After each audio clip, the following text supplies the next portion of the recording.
তো আজকে ট্রান্সলেশন প্র্যাকটিসের দ্বিতীয় দিন।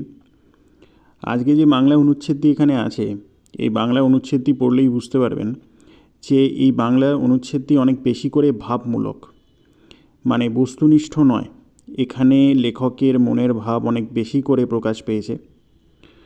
তো সেই জন্য এটার যে ইংরেজি অনুবাদ করা হয়েছে সেটাও ভাবার্থ করা হয়েছে, এবং লেখক বাংলাতে নিজের মনের ভাবটা যে প্রকাশ করেছেন সেই একই ভাব ইংরেজি ভাষার মাধ্যমে প্রকাশ করার চেষ্টা করা হয়েছে।